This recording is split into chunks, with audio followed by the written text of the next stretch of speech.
Kita lanjut materi kita hari ini, nak. Ya, sebelumnya kita sudah bahas SPLTP, yaitu metode eliminasi dan substitusi. Kali ini kita akan bahas metode eliminasi Gauss-Jordan, gitu ya, nak. Jadi Gauss-Jordan ini sebenarnya ada dua bagian. Yang pertama ada metode Gauss dan ada juga metode Gauss-Jordan. Ya, yang pertama kita akan bahas yang namanya metode Gauss, nak. Ya, maka bagian A yang mau kita bahas itu adalah metode Gauss. Ya, metode Gauss ini kita mulai dari bentuk umum SPLTP yang sudah Bapak kasih sebelumnya. Yang sebelumnya yang mana itu, nah?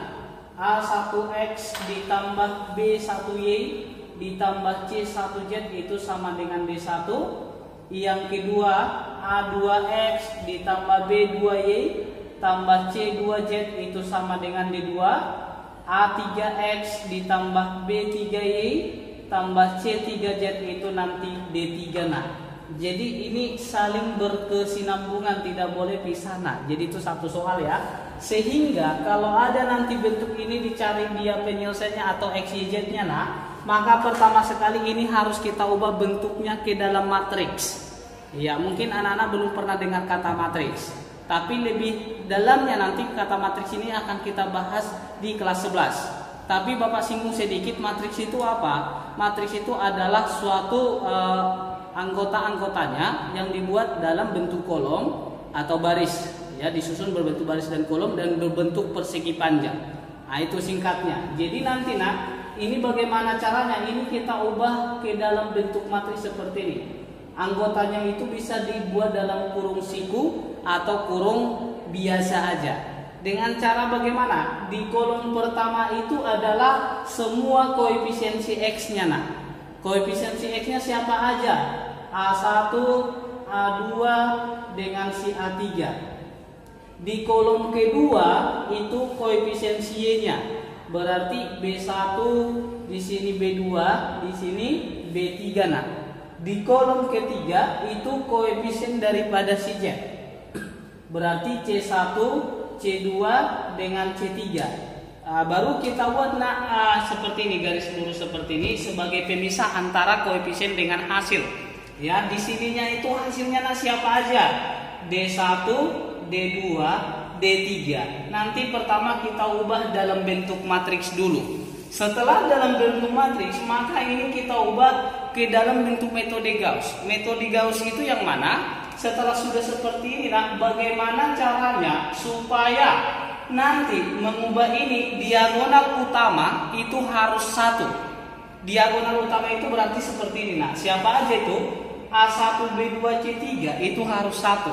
Ya, maka di sini harus satu, di sini harus satu, ini juga harus satu. Di bawah diagonal utama dia harus angka 0, nah. Berarti di sini harus 0, di sini harus 0, di sini harus 0. Di sini bebas angka berapa aja. Boleh aja misalnya Bapak buat di sini A, di sini B, atau misalnya gini. Bapak buat di sini si M, di sini si N, di sini si P, ya. Maka di sini hasilnya, nah. Kalau contohnya Bapak buat aja, tetap aja misalnya D1, D2, D3. Nah, jadi nanti metode Gauss itu bentuknya harus kita ubah ke bentuk seperti ini. Ya, tadi di awal sudah Bapak bilang, kolom pertama itu si X, kolom kedua si Y, kolom ketiga si Z. Maka nanti dari persamaan ini yang kita dapat siapa? Lihat, X-nya 0, Y-nya 0, Z-nya ini 1Z. Artinya dari persamaan ketiga nanti langsung aja kita dapat Z sama dengan berapa? D3. Nah, ini nanti suatu bilangan. Berikutnya, dari persamaan kedua 0x tambah 1y berarti y ditambah pz, karena ini kolom z ya, ditambah pz sama dengan siapa? D2. Z nya nanti sudah dapat, nak, masukkan kemari, maka dapat nilai si y nya. Yang dari persamaan pertama ini kolom x ya, berarti x ditambah my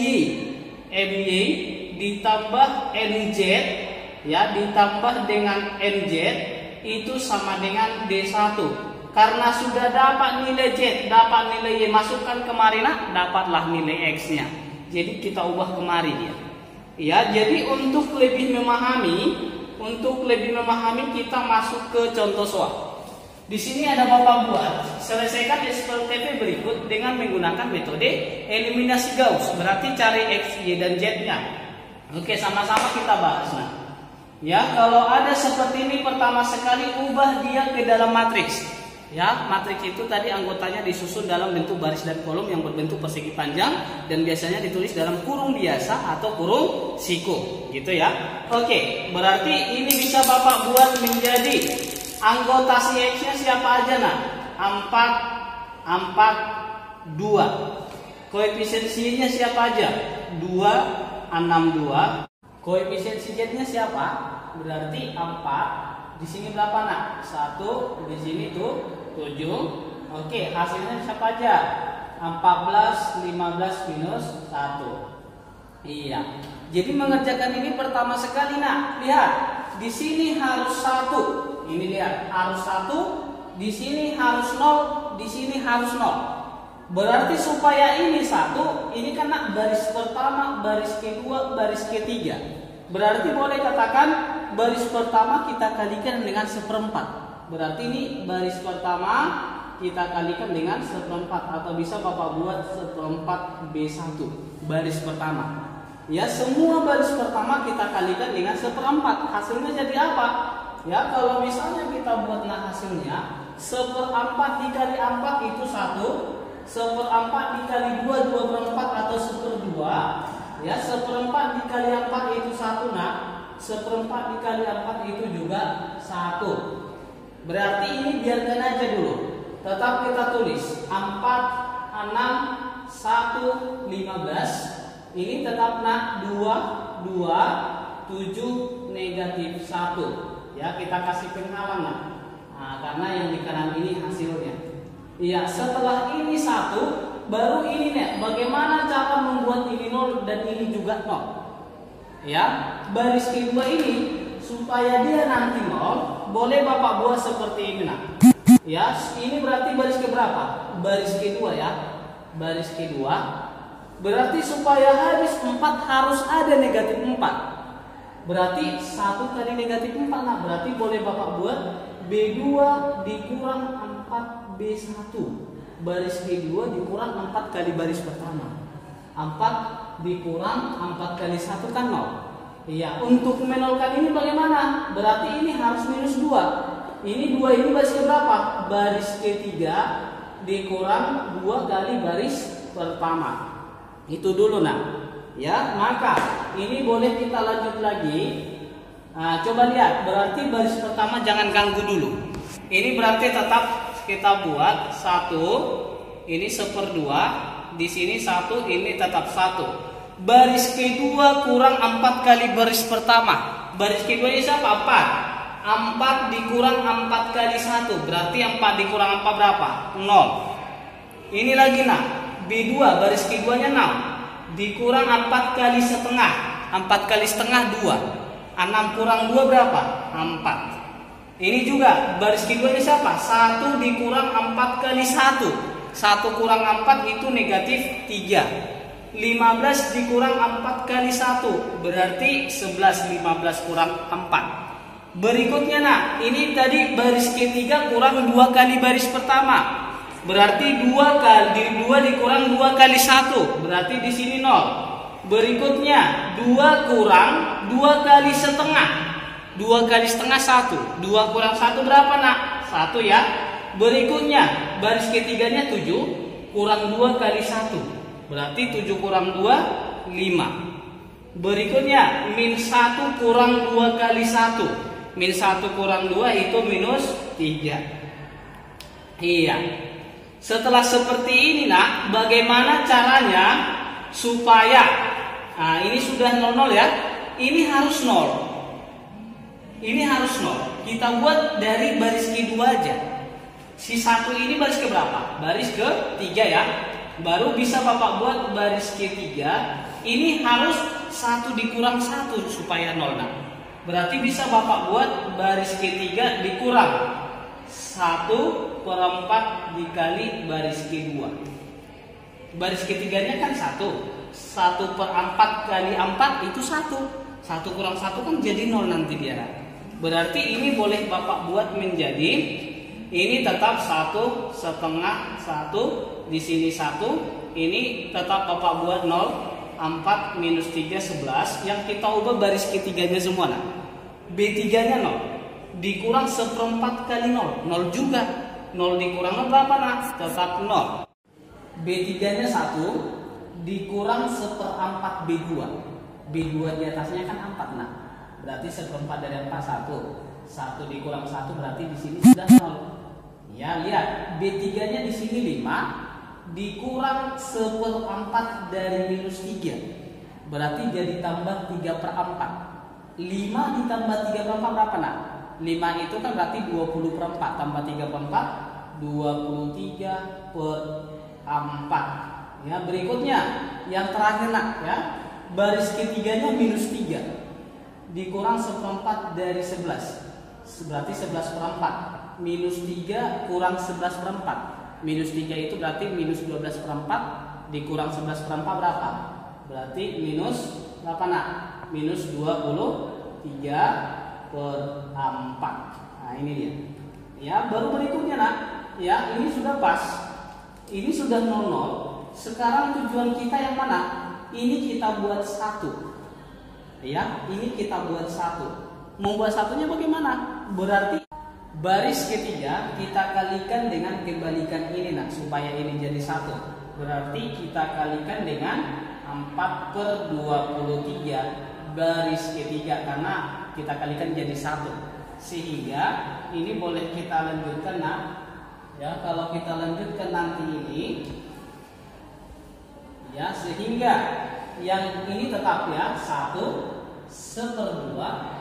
Ini berarti 1, di sini tetap 1, ini juga tetap baris keduanya nah, 0, 4, negatif 3, 11 ya. Ini yang berubah baris ketiga.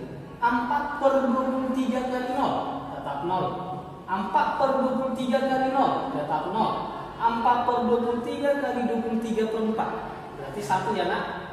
Ya, baru 4/23 kali minus 23/4 berarti ini minus 1. Nah, lihat nak bentuknya yang Bapak buat di sini. Ini kan sudah 0 semua. Berarti diagonal utamanya semuanya harus 1. Di sini siapa yang belum? Yang 4 ini berarti belum kita buat 1.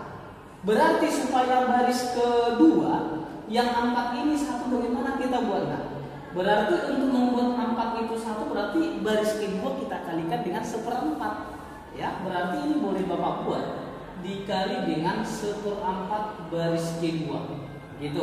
Sehingga ini boleh kita sederhanakan lagi nak, baris pertamanya tetap ya, baris keduanya kalikan 1/4 semua. 1/4 kali 0 dia 0, 1/4 kali 4 dia 1, 1/4 kali minus 3 itu minus 3/4, 1/4 kali 11 itu 11/4. Nah, ya ini tetap siapa? 0, 0, 1, min 1. Kalau sudah seperti ini udah siap metode Gauss-nya. Sekarang gunakan substitusi. Ya, oke. Dari sini nak, lihat. Langsung Bapak bilang tadi dari persamaan 3 duluan. X-nya 0, Y-nya langsung Z aja. Berarti dari sini Z-nya sama dengan minus 1. Ya, setelah dapat nilai Z-nya bagaimana? Dapat nilai Z-nya masukkan ke persamaan kedua nak. X-nya 0, Y-nya 1 ya. Berarti Y dikurang 3/4 Z. Kenapa kurang? Karena negatif. Itu sama dengan berapa? 11/4. Ini dia. Ya, oke. Nilai Z-nya langsung masukkan min 1 nah. Berarti Y ya minus 3/4 kali min 1 sama dengan 11/4. Maka dari sini Y-nya minus 3 minus 1 jadi positif nah. Tambah 3/4 sama dengan 11/4. Y-nya sama dengan 11 kurang 3 karena penyebutnya sudah sama. Berarti 8/4. Dari sini nah dapatlah nilai Y sama dengan 2. Iya, kita sekarang tinggal mencari Z-nya. Ya, mencari Z-nya bagaimana? Langsung masukkan ke persamaan 1 yang ini. X, 1X berarti X nah. Ya, setengah Y berarti tambah setengah Y. Ya, ditambah 1Z atau tambah Z, hasilnya berapa? Sama dengan 1, ya kan? Iya, langsung nah masukkan X-nya yang mau kita cari tambah setengah Y. Y-nya berapa? Y-nya di sini 2 nak ya. Kali 2 ditambah Z. Z-nya minus 1 atau negatif 1 sama dengan 1. Maka dari sini X setengah kali 2 dia 1 nak. Positif kali negatif jadi negatif 1 sama dengan 1. Maka 1 dikurang 1 ini bisa kita habiskan nak. Maka yang tinggal adalah X sama dengan 1. Karena yang ditanya himpunan penyelesaiannya, maka kita buat X, Y, Z, ya kan? Maka X-nya berapa nak? X-nya 1, Y-nya 2, Z-nya minus 1. Nah, inilah yang namanya metode Gauss. Jadi silahkan dipelajari ya nak. Jadi pertemuan berikutnya akan kita bahas Gauss-Jordan. Ya, jadi mungkin inilah dulu kita pelajari hari ini. Silahkan dipelajari dan dipindahkan ke catatannya. Jika ada pertanyaan, boleh di chat lewat WA. Sampai di sini nak.